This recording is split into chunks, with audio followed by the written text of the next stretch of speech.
할렐루야. 아멘. 할렐루야. 아멘. 네, 라온 청년부 예배에 나오신 여러분 진심으로 환영하고 축복합니다. 우리가 저번 주부터 이제 함께 묵상을 메밀묵이라는 것을 진행하게 됐는데요. 여러분은 매일매일 묵상을 잘하고 계신가요? 잘하고 계신가요? 잘하고 계신 분도 있고 아니신 분도 있는 걸로 보입니다. 저는 이번 주 한 주 콘티를 예배를 준비하면서 말씀 묵상을 하면서 묵상이 정말 어렵다는 것을 많이 깨닫게 되는 한 주였습니다. 묵상조차도 하나님이 없이면 할 수 없음을 다시 한번 깨닫는 시간이었습니다. 이 시간 우리가 찬양으로 고백할 때 하나님, 우리가 어떤 상황 속에서도 주님만을 의지하고 주님만을 바라보기 원합니다. 이러한 마음으로 다 같이 고백했으면 좋겠습니다.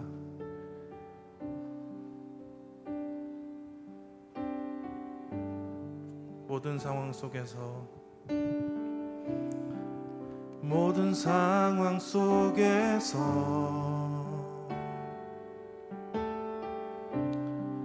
주를 찬양할지라.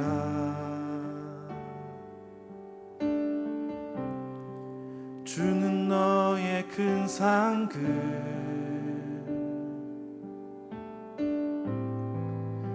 큰 도움이시라.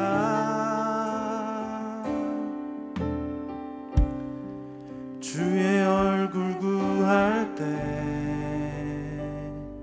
주의 영을 부으사, 주의 영을 부으사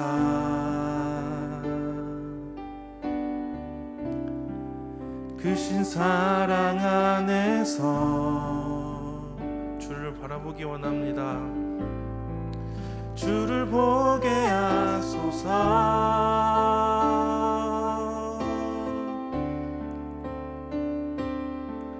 내 영혼이 확정되어 싸우니 믿음에 눈들어 주를 바라봅니다. 내 영혼이 확정되어 싸우니 믿음에 눈들어 주를 바라봅니다.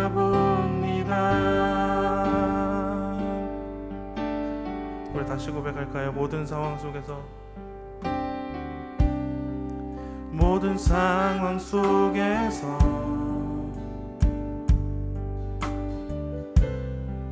주를 찬양할지라. 주는 너의 큰 상급,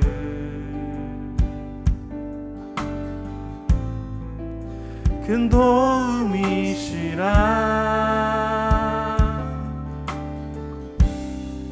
주의 얼굴 구할 때 주의 영을 부으사 크신 사랑 안에서 주를 보게 하소서. 내 영혼이 확정되어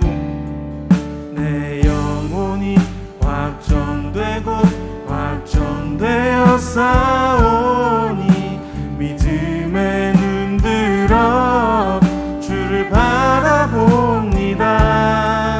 내 영혼이 확정되어 싸우니 믿음에 눈들어 주를 바라보. 우리 처음부터 다시 고백할까요?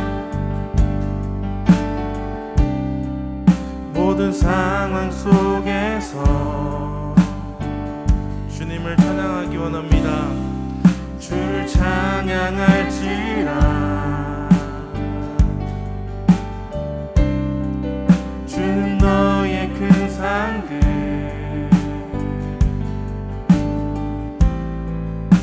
큰 도움이시라.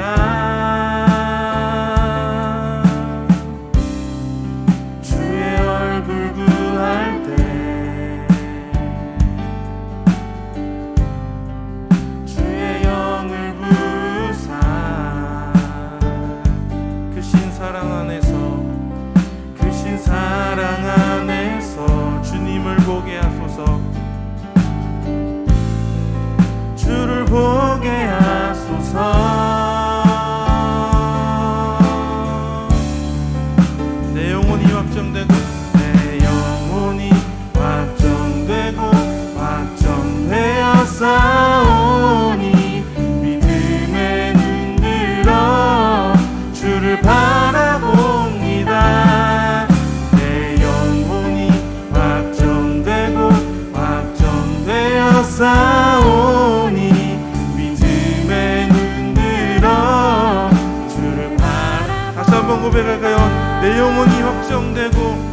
계속해서 고백하기 원합니다. 내 영혼이 확정되고 확정되었사오니 내 영혼이 확정되고 확정되었사오니 믿음의 눈 들어 주를 바라봅니다. 내 영혼이 확정되고 확정되었사오니 믿음의 눈 들 우리 한 번 더 마지막으로 고백하기 원합니다. 내 영혼이 주님께 확정되기 원합니다. 내 영혼이 확정되고 확정되었사오니 믿음의 눈 들어 주를 바라봅니다.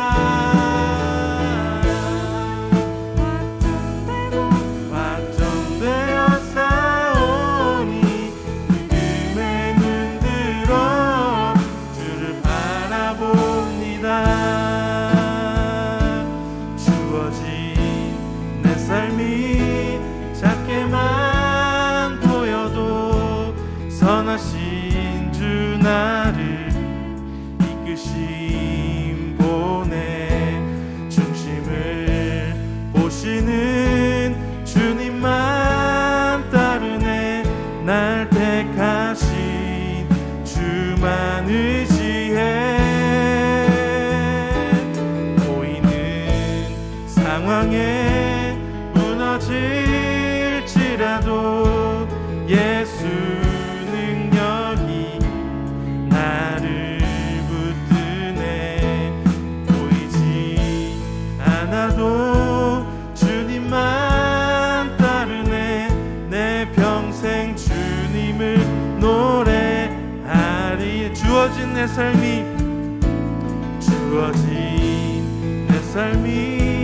작게만 보여도 선하신 주 나를 이끄심 보내 중심을 보시는 주님만 따르네.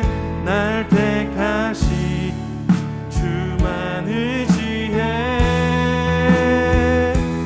보이는 상황에 무너질지라도 예수 능력이 나를 붙드네. 보이지 않아도 주님만 따르네. 내 평생 주님을 노래하리라. 주어진 내 삶이 작게만 보여도 선하신 주 나를 이끄심 보내 중심을 보시는 주님만 따르네. 날 택하신 주만 의지해. 보이는 상황에 무너질지라도 예수 능력이 나를 붙드네. 보이지 않아도 주님만 따르네. 주님을 노래하리. 한 번 더 고백하기 원합니다. 주어진 내 삶이 작게만 보여도 선하신 주 나를 이끄심 보내 중심을 보시는 주님만 따르네. 날 택하신 주만 의지해. 보이는 상황에 무너질지라도 예수 능력이 나를 붙드네. 보이지 않아도 주님만 따르네.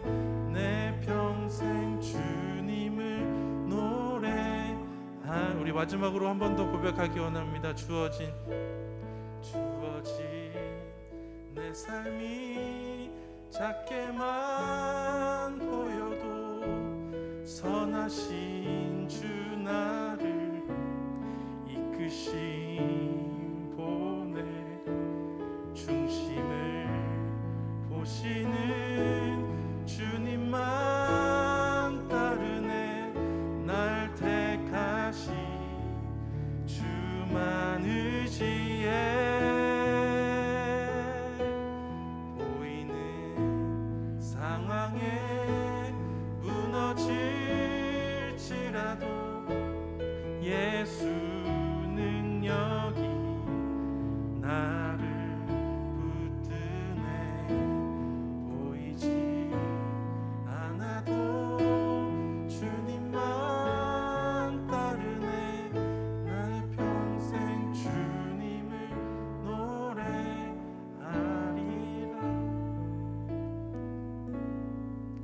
이 시간 다 같이 기도하기 원합니다. 이 시간 기도할 때 우리가 입술로 고백했듯이 주님 우리의 삶 속에서 넘어질 때가 너무나도 많습니다. 하지만 그러기에 우리가 연약함을 깨닫고 나아갈 때에 더욱더 주님을 바라보게 하여 주시옵소서. 보이는 상황에 넘어지는 것이 아니라 그 상황 속에서 나에게 손을 내미시는 주님을 붙잡고 나아갈 수 있는 믿음을 나에게 허락하여 주시옵소서. 시간 다 같이 한 목소리 기도하시겠습니다.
저희가 예배를 드리는 이유는 저희가 하나님을 너무나도 사랑하기 때문입니다. 저희가 이 자리에 나올 수 있었던 이유는 하나님께서 저희를 너무나도 사랑하시기 때문입니다. 이 시간 하나님의 사랑과 하나님의 얼굴과 하나님의 은혜와 평강이 가득한 예배 시간이 되게 하여 주시고 저희가 하나님을 더 깊이 사랑하는 시간이 되어지게 하여 주시옵소서. 오늘 예배 가운데 함께 하시고 영광 받으시기 합당하신 예수 그리스도의 이름으로 간절히 기도드립니다. 아멘. 함께 사도신경으로 저희 신앙을 고백하시겠습니다. 전능하사 천지를 만드신 하나님 아버지를 내가 믿사오며 그 외아들 우리 주 예수 그리스도를 믿사오니 이는 성령으로 잉태하사 동정녀 마리아에게 나시고 본디오 빌라도에게 고난을 받으사 십자가에 못 박혀 죽으시고 장사한 지 사흘 만에 죽은 자 가운데서 다시 살아나시며 하늘에 오르사 전능하신 하나님 우편에 앉아 계시다가 저리로서 산자와 죽은 자를 심판하러 오시리라. 성령을 믿사오며 거룩한 공예와 성도가 서로 교통하는 것과 죄를 사하여 주시는 것과 몸이 다시 사는 것과 영원히 사는 것을 믿사옵나이다. 아멘. 다시 한번 나온 청년부 예배 오신 여러분들을 환영하고 축복합니다. 와, 박수. 사실 오늘 추석이어서 현장에는 아무도 없을 줄 알고 있었는데 오늘 또 오랜만에 보는 반가운 얼굴들, 또 새로 뵙는 분도 계시고, 또 지금 아마 고향길 이제 고향으로 내려가는 차 안에서 영상으로 함께하고 있는 청년들도 있을 것 같고, 또 코로나 때문에 어디 가지 못하고 집에서 예배드리는 청년들도 있을 텐데, 우리 한 가지 사실을 기억하고 실감합시다. 저희가 있는 그곳에 하나님이 함께 하십니다. 그곳에 하나님이 함께 하시기 때문에 달려가는 차 안이든 혹은 방 안이든 어디든지 그곳이 곧 하나님의 나라입니다. 저희는 그 하나님 나라의 한 백성으로서 서로 사랑하기 위해서 모이고 있고 함께 하나님 하나님께 영광 돌리기 위해서 모이고 있거든요. 우리 한 백성인 서로를 향해서 축복하며 찬양하겠습니다. 하나님은 너를 사랑해.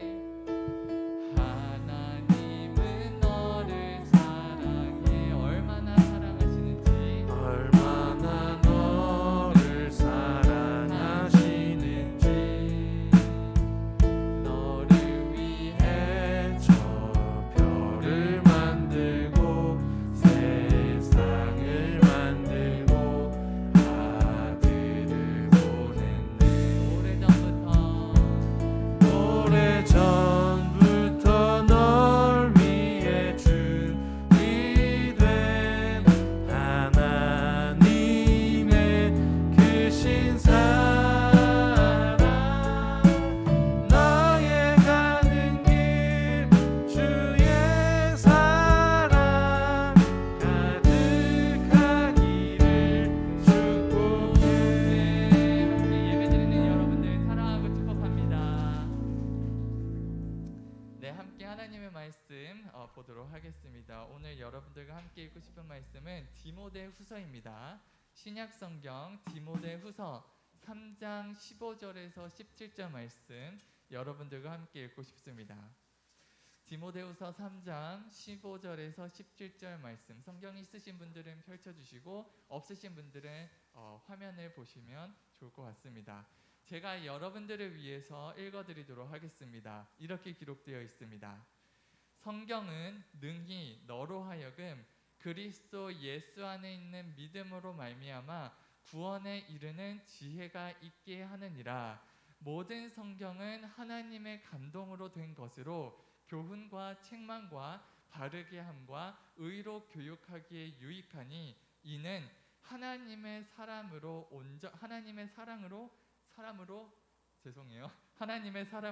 온전하게 하며 모든 선한 일을 행할 능력을 갖추게 하려 함이라. 제가 한 번 더 읽어드릴게요. 성경은 능히 너로 하여금 그리스도 예수 안에 있는 믿음으로 말미암아 구원에 이르는 지혜가 있게 하느니라. 모든 성경은 하나님의 감동으로 된 것으로 교훈과 책망과 바르게 함과 의로 교육하기에 유익하니 이는 하나님의 사람으로 온전하게 하며 모든 선한 일을 행할 능력을 갖추게 하려 함이라. 아멘.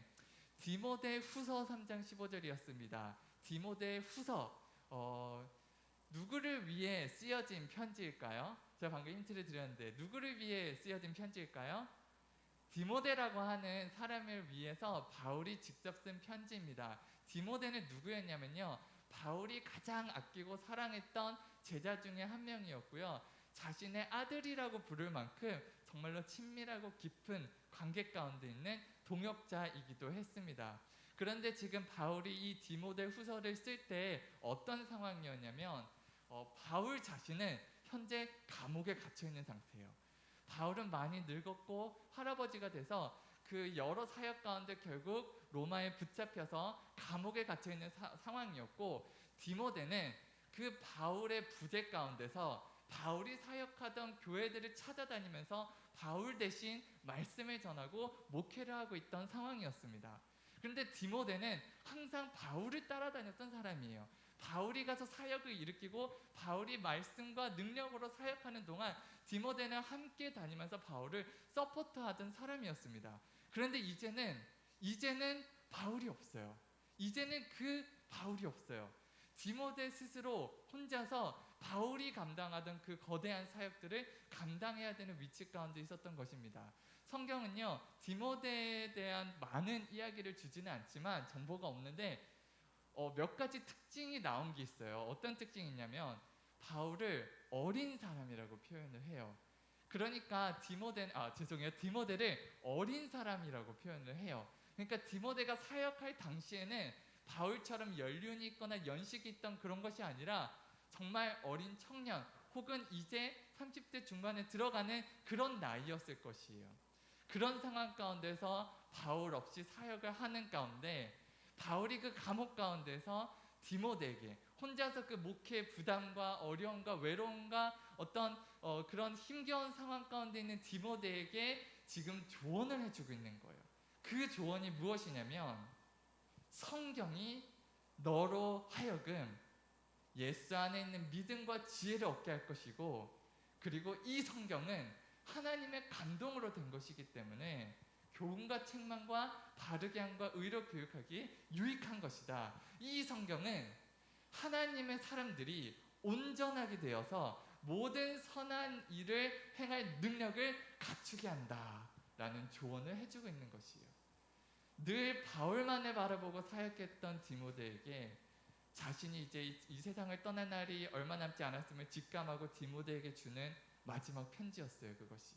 그것은 이 모든 사역을 감당하게 하는 것은 나 바울이 아니라 사람들의, 그리스도인들의 초대교회 신앙을 일으키는 것은 나 바울이 쓴 편지가 아니라 하나님의 감동으로 기록되어진 이 성경이 너와 너의 성도들이 그리스도 예수 안에서 온전하게 되어지고 능력으로 행할 모든 것들을 갖추게 될 것이다 라고 마지막으로 조언하고 있는 것입니다.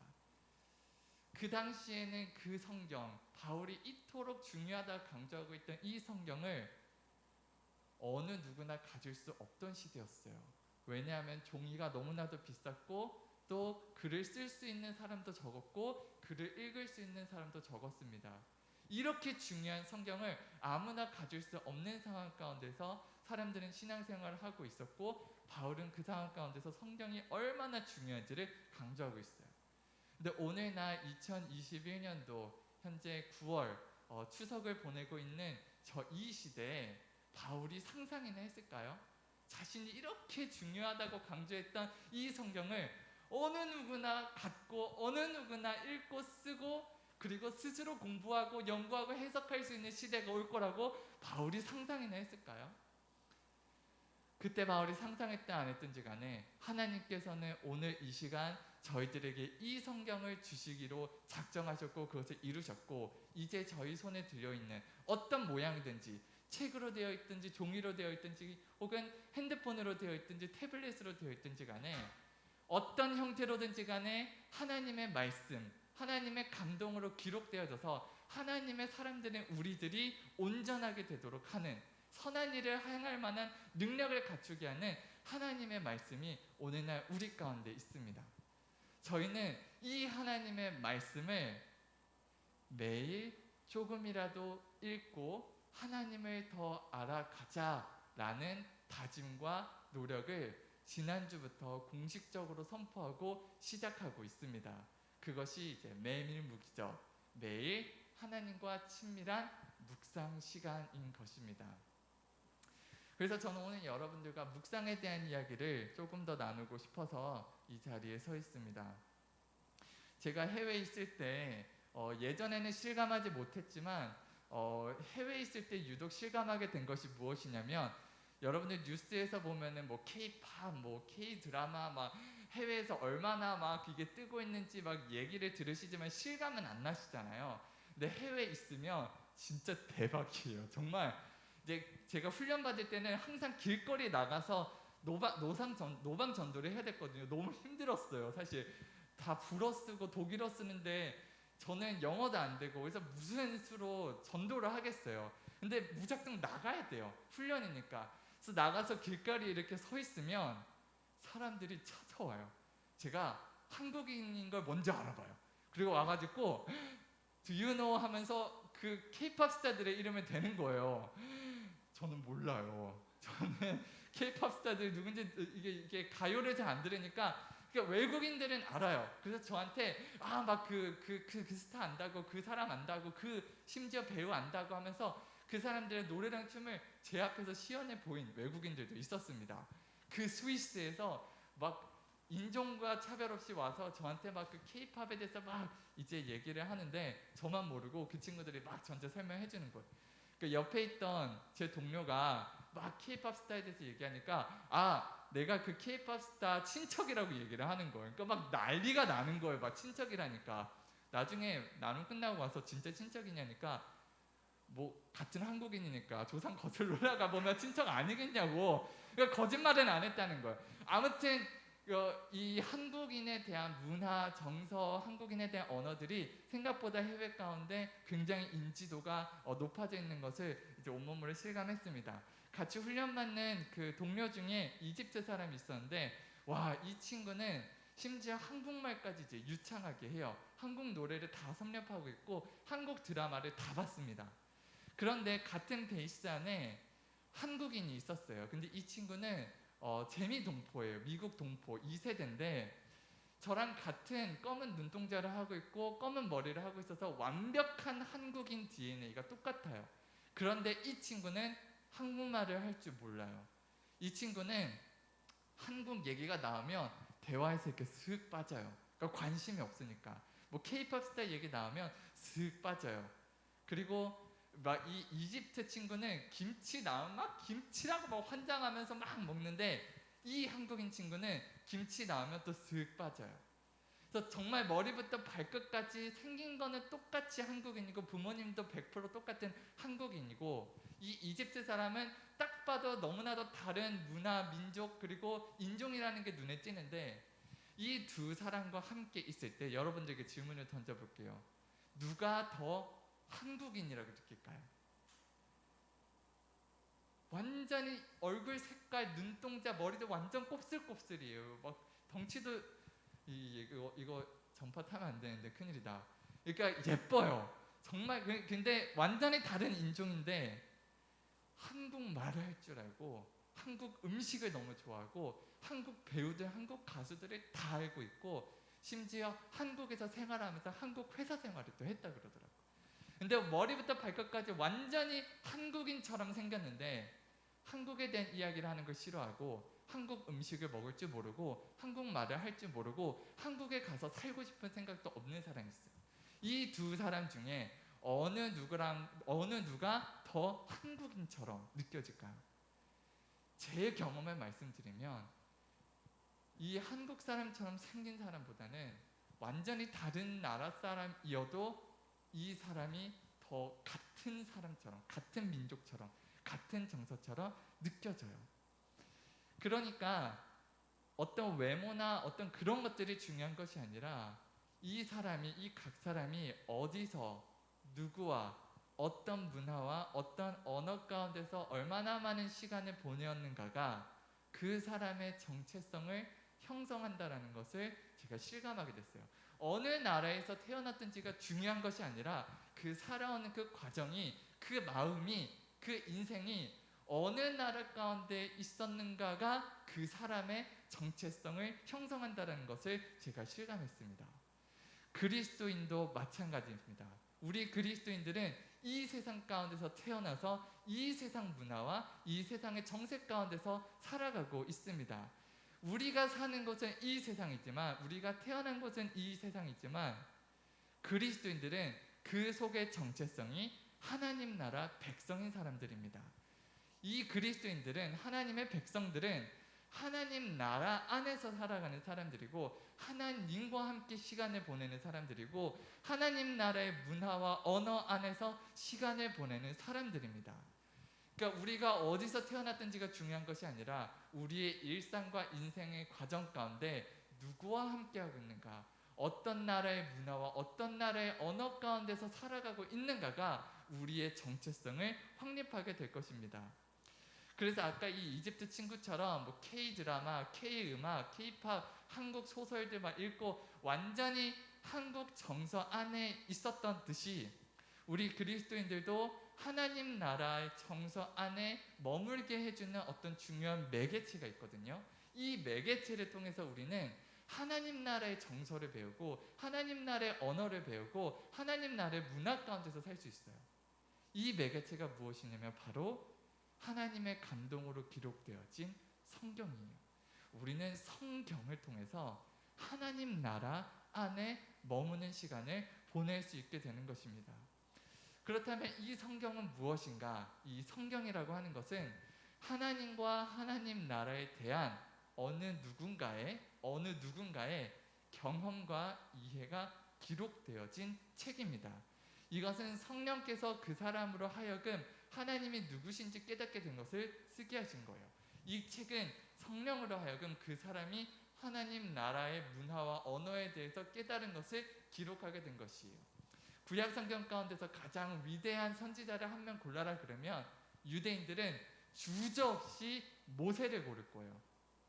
왜냐하면 모세가 엄청난 막 기적을 일으켰기 때문일까요? 아니요.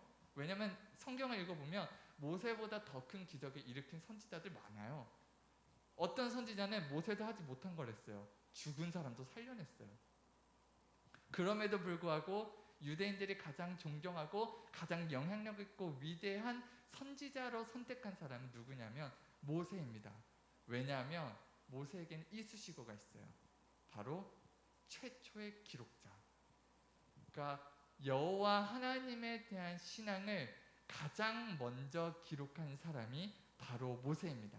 모세가 그것을 기록했기 때문에 모세 이후에 수천 년 동안 수많은 유대인들과 심지어 우리 그리스도인들이 하나님이 누구신지 알 수 있는 기반이 닦여졌기 때문이에요. 신약 성경에 있어서 가장 존경받는 신학자가 누구냐라고 뽑는다면 여러분들 베드로, 야고보, 아주 요한 유명한 사람들 있죠. 하지만 신학자들은 주저없이 이 사람을 뽑을 겁니다. 누구를 뽑냐면 바울을 뽑을 거예요. 바울에게는 이쑤시개가 있어요. 최다 기록자. 신약 성경 27권 중에 바울이 가장 많은 서신서들을 기록했어요. 만약 바울이 기록하지 않았다면 오늘날 우리들은 절대 알 수 없었을 하나님의 진리와 하나님의 나라의 비밀들이 얼마나 많은지 모릅니다. 그러니까 성경은 하나님과 하나님 나라에 대한 어느 누군가가 자신들이 보고 듣고 경험하고 깨달은 것들을 기록하여 남긴 것이 성경이고, 기록하여 남겨진 것이 오늘날 우리들에게 얼마나 놀라운 역사들을 일으키고 있는지 바로 교회가 증언하고 있는 것입니다.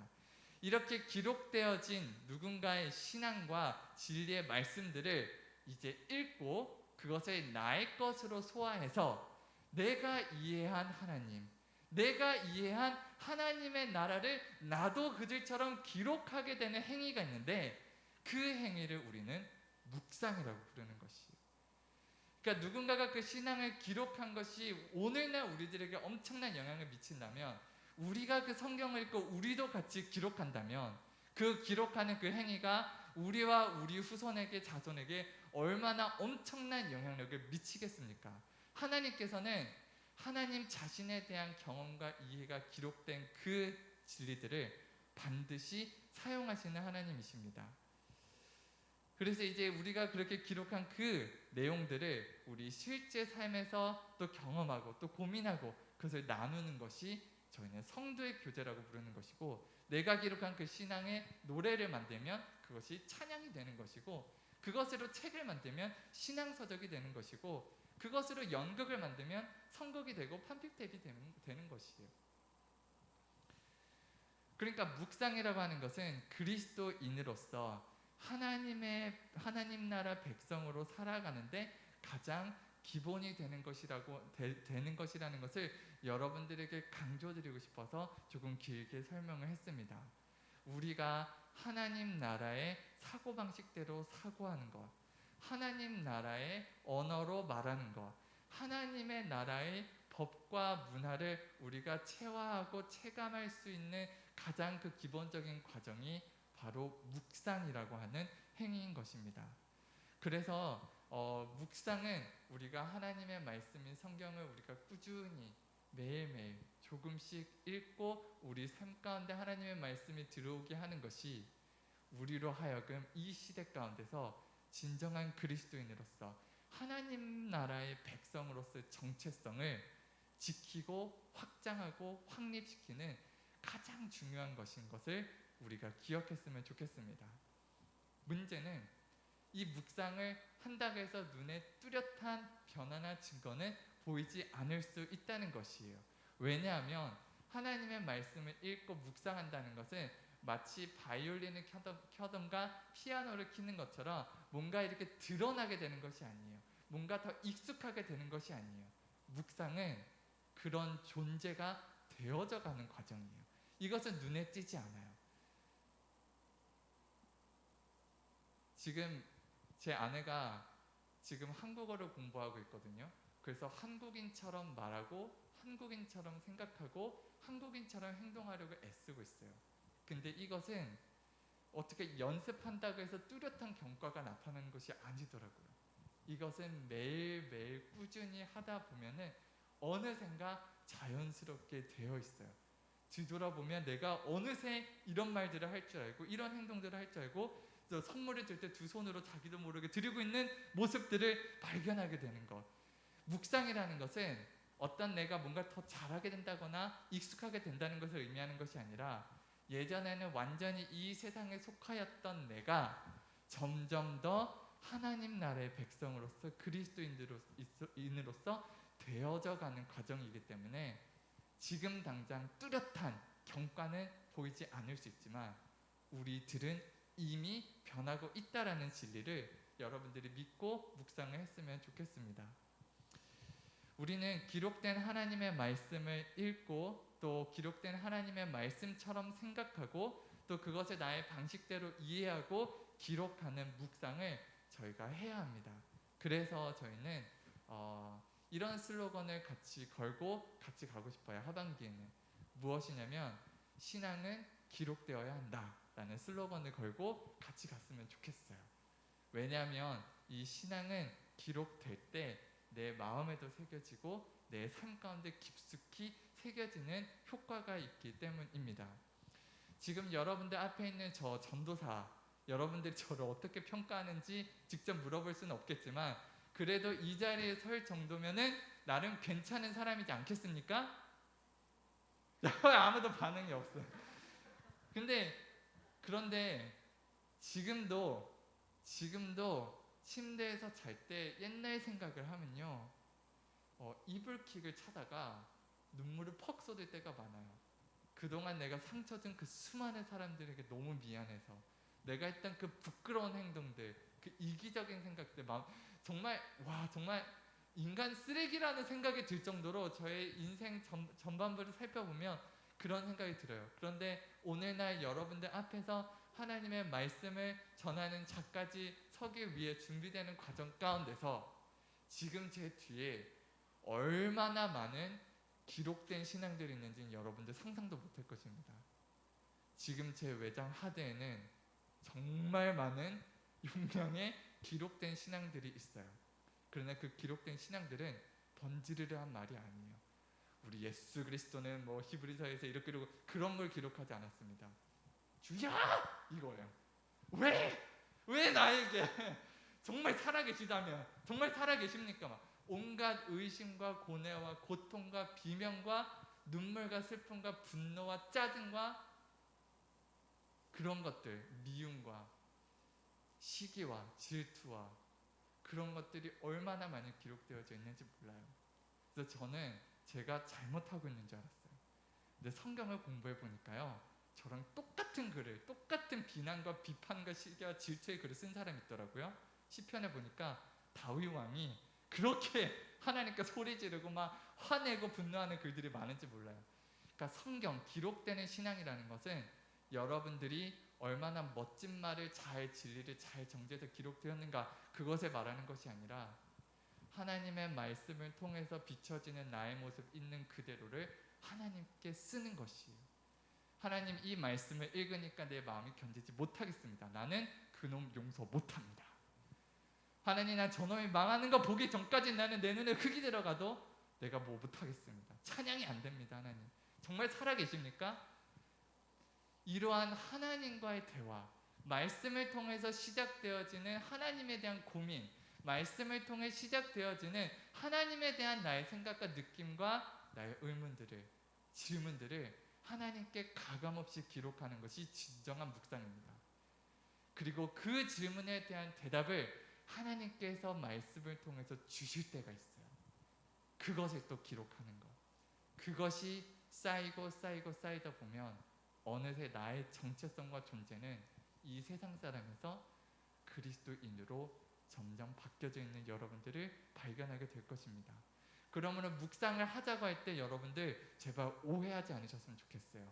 뭔가 목사님처럼 전도사님처럼 어떤 멋진 진리를 적어야 될 것 같은 거, 와, 남들이 봤을 때 야, 너 좀 그리스도인이다라는 얘기를 들을 정도로 뭔가 멋진 교훈을 찾아내는 것, 그것은 묵상의 하나의 일부분일 뿐이에요. 어쩌면 결론 부분일 거예요. 묵상의 많은 부분은 말씀을 통해 시작되어지는 여러분들과 하나님과의 솔직한 대화들로 시작되어야 됩니다. 그 대화들로 이어지고 이어져서 하나님이 여러분들을 인도하시는 그 진리의 종착점까지 멈추지 않는 것, 그 대화를 멈추지 않는 것, 그 기록을 멈추지 않는 것이 바로 묵상입니다. 그것이 기록된 신앙입니다. 그러므로 사랑하는 여러분들, 쉽지 않겠지만 우리가 우리의 신앙을 매일매일 기록하는 습관을 형성했으면 좋겠습니다.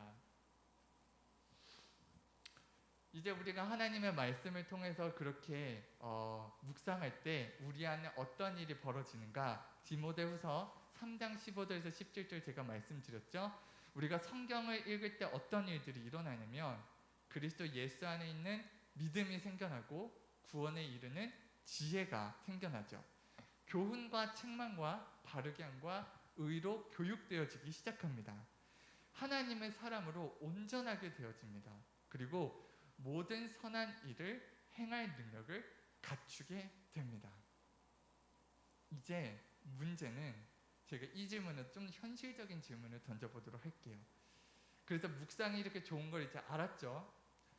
근데 묵상을 못하는 사람들이 대다수입니다. 이렇게 좋다는 걸 몰라서 못하는 사람이 많을까요? 알지만 못하는 사람이 많을까요? 저는 처음 목회를 시작할 때 몰라서 못하는 줄 알았어요. 그래서 이것을 최대한 쉽고 재밌게 설명하기 위해서 있는 힘을 다해서 말씀을 전하고 했는데 나중에 뒤통수를 맞았어요. 다 알고 있더라고요. 이미 저보다 더 잘 알고 있더라고요. 묵상이 하나님의 말씀이 얼마나 좋은지 다 알아요. 그러니까 우리들에게 주어진 도전은 무엇이냐면 몰라서 못하는 게 아니라 알지만 못한다는 거예요. 그러니까 알지만 못하는 이것을 하게 하는 것, 그것이 우리의 도전이겠죠. 이것은 습관이 되어져 있지 않기 때문인 거죠. 습관이라고 하는 것은 우리의 일상 가운데 어느 부분이 완전히 그것에 할당되는 것을 의미합니다.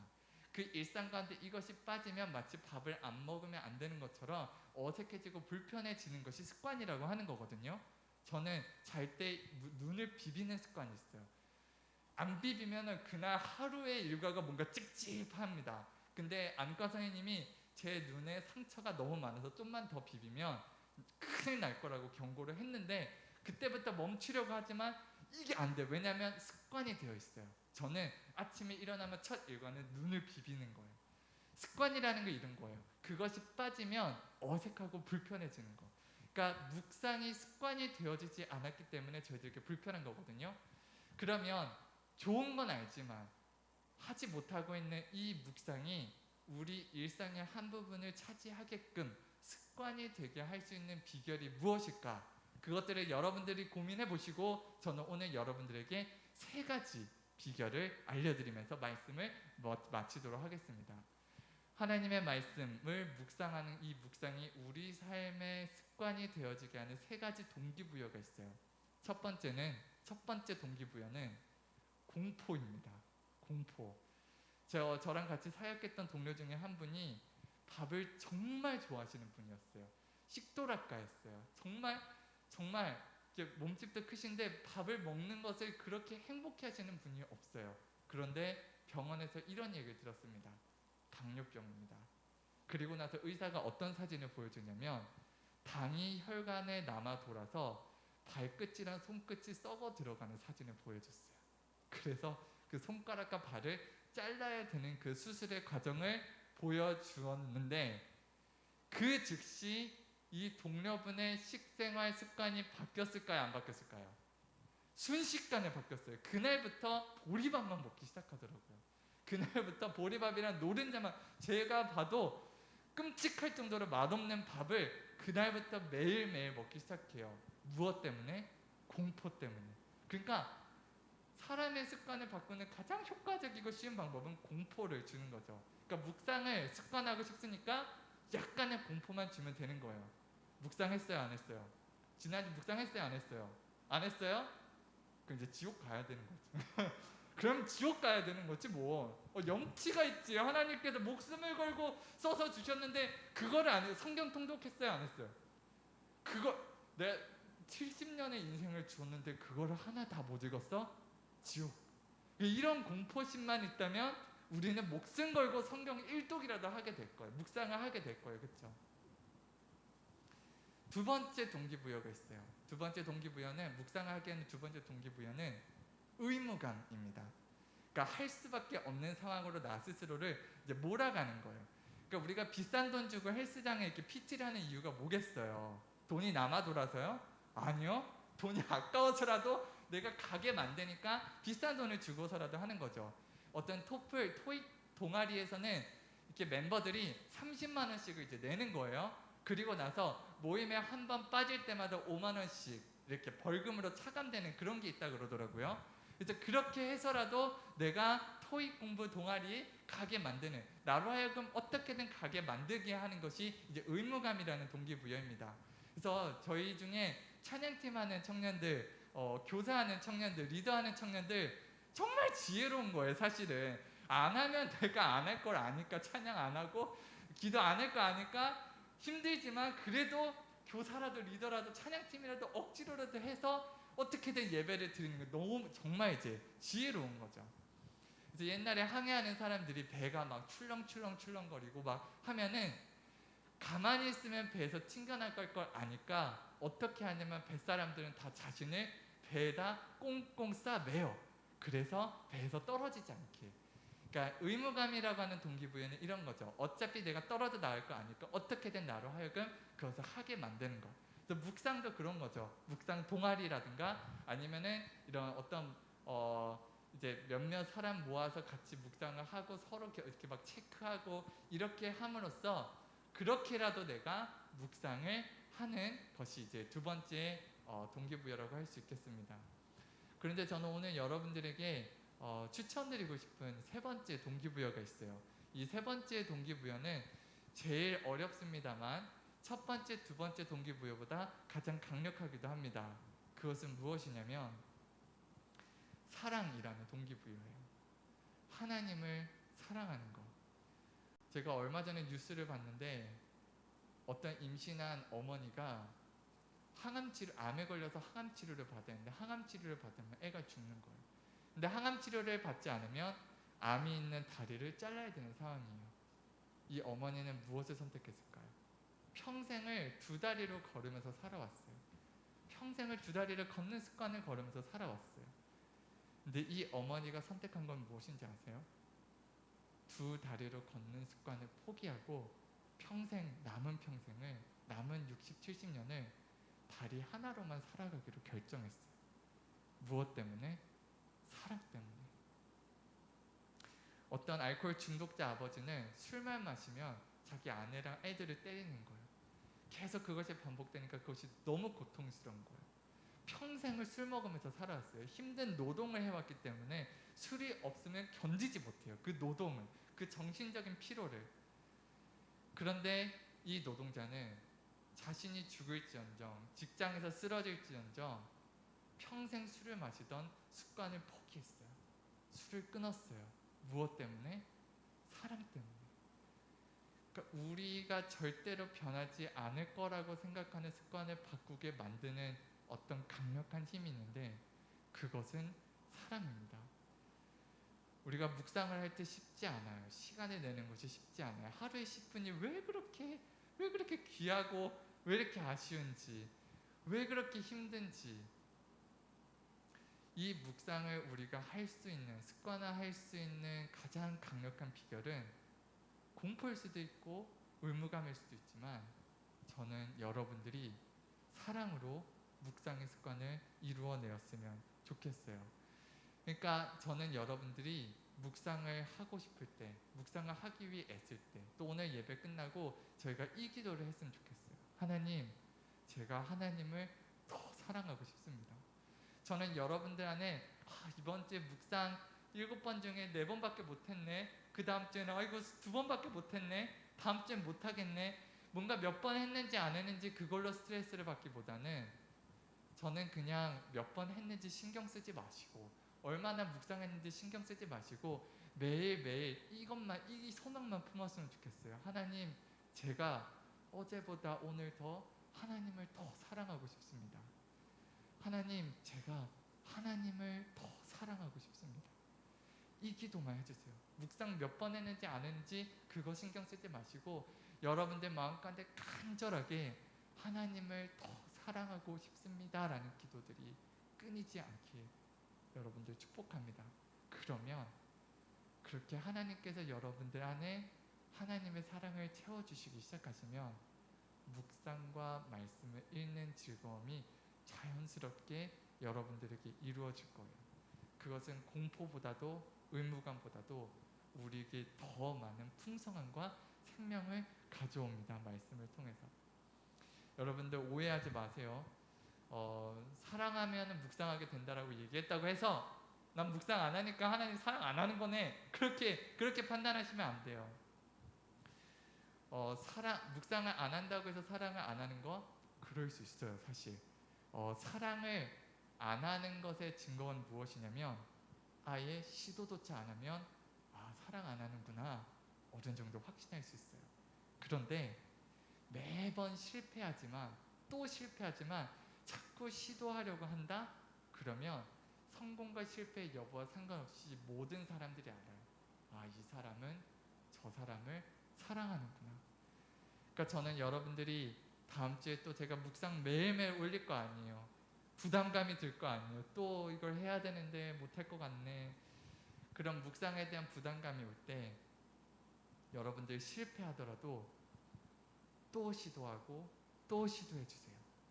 여러분들이 묵상을 얼마나 잘했는가가 여러분들의 하나님을 향한 여러분들의 사랑이 증명되는 것이 아니라 오늘 실패하지만 내일 다시 시도하고 또 실패하지만 내일 다시 시도하는 그 여러분들의 시도가 하나님께는 사랑으로 받아들여질 것이에요. 그러므로 사랑하는 여러분들, 우리 하나님을 정말로 사랑합시다. 말씀을 통해서 하나님을 더 사랑하게 됩시다. 실패하더라도 하나님을 사랑하고자 하는 우리의 노력과 시도를 멈추지 않았으면 좋겠습니다. 이 시간 함께 기도했으면 좋겠습니다. 한 가지 기도 계속해서 하도록 할게요. 하나님, 저희가 하나님을 더 사랑하고 싶습니다. 분명 나의 행동은, 나의 과거는 어느 누가 봐도 하나님을 정말 사랑하는가 의문이 들 만큼 실패가 많고 허무하고 공허할지 모르겠지만 어제 내가 얼마나 실패했든지 상관없이 나는 오늘 하나님께 또 나갈 것입니다. 오늘 내가 얼마나 실패하든지 상관없이 내일 또 하나님 말씀 앞에 나아가려고 애쓸 것입니다. 하나님의 말씀 한 구절 더 읽어보려고 애쓸 것입니다. 하나님, 우리가 이 과정들을 통해서 하나님을 더 사랑하게 해주십시오. 하나님을 더 사랑하게 해주십시오. 그거 하나면 충분합니다. 이 시간 여러분들 각자가 조용히 하나님께 1대1로 기도하시며 대화하는 시간 가졌으면 좋겠습니다. 하나님, 제가 하나님 더 사랑하게 해주십시오. 이 시간 함께 반주와 함께 기도하겠습니다.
시간 함께 기도했으면 하는 것은 하나님 다음 주에 내가 다시 또 하나님의 말씀을 읽고 묵상할 텐데 하나님 제 눈을 뜨게 해주셔서 이 말씀을 통하여서 하나님이 누구신지 보게 해주십시오.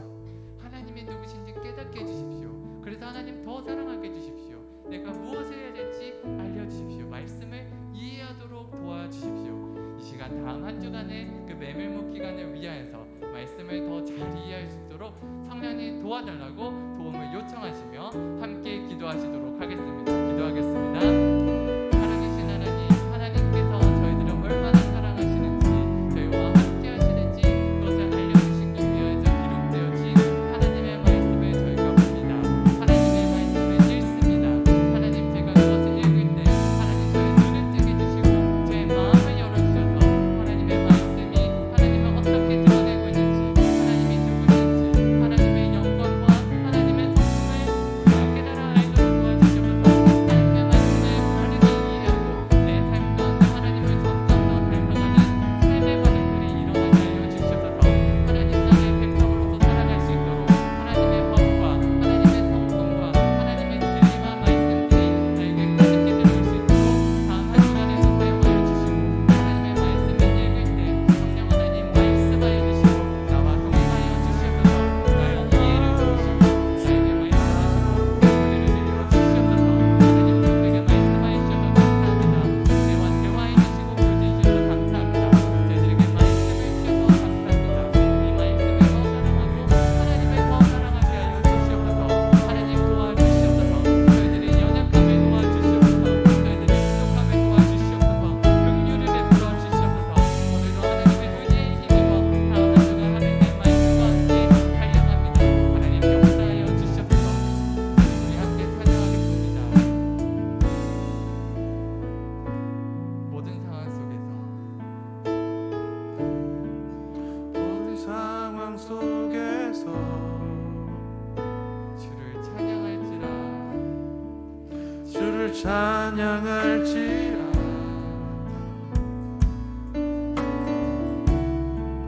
주는 너의 큰 상급 큰 도움이시라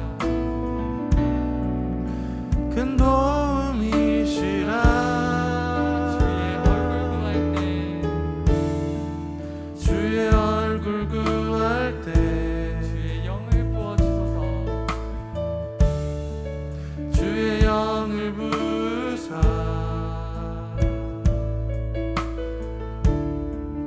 계신 사랑 안에서 주님을 보기 원합니다. 주를 보게 하소서 내 영혼이 확정되고 확정됐사오니 내 영혼이 확정되고 확정되어 싸우니 믿음의 눈 들어 주를 바라봅니다. 내 영혼이 확정되고 확정되어 싸우니 믿음의 눈 들어 주를 바라봅니다. 내 영혼이 확정되고 확정됐사오니 확정되고 확정되어 싸우니 믿음의 눈 들어 주를 바라봅니다. 내 영혼이 확정되고 확정되어 싸우니 믿음의 눈 들어 주를 바라봅니다. 성경은 능히 너로 하여금 그리스도 예수 안에 있는 믿음으로 말미암아 구원에 이르는 지혜가 있게 하느니라. 모든 성경은 하나님의 감동으로 된 것으로 교훈과 책망과 바르게 함과 의로 교육하기에 유익하니 이는 하나님의 사람으로 온전하게 하며 모든 선한 일을 행할 능력을 갖추게 하려 함이라. 하나님 이 말씀을 저희가 받습니다. 하나님의 사람인 저희들이 이 말씀 안에서 온전하게 되어짐을 경험하고 싶습니다. 이 말씀을 통하여서 어제 실패하였던 그 선한 일들을 행할 능력을 오늘과 내일 다시 갖추어지기 원합니다. 성경을 통하여서 하나님 나에게 교훈과 책망을 아낌없이 주시고 나를 바르게 하시고 내가 의로울 수 있도록 교육하여 주시옵소서. 이제 우리가 그리스도 예수 안에 있는 믿음을 취하며 하나님께 나아갑니다. 다음 한 주간도 말씀과 묵상을 통하여 승리하게 하여 주시옵소서. 예수 그리스도의 이름으로 기도드렸습니다. 아멘. 이 시간 우리 감사의 마음을 담아서 함께 헌금 올려드리는 시간 갖도록 하겠습니다. 온라인으로 헌금을 드리도록 하겠습니다. 반주가 나오는 동안 여러분들 헌금을 준비해 주셔서 이 시간 올려드리고 제가 마지막으로 기도하고 주기도문으로 예배를 마치겠습니다. 함께 헌금하시겠습니다.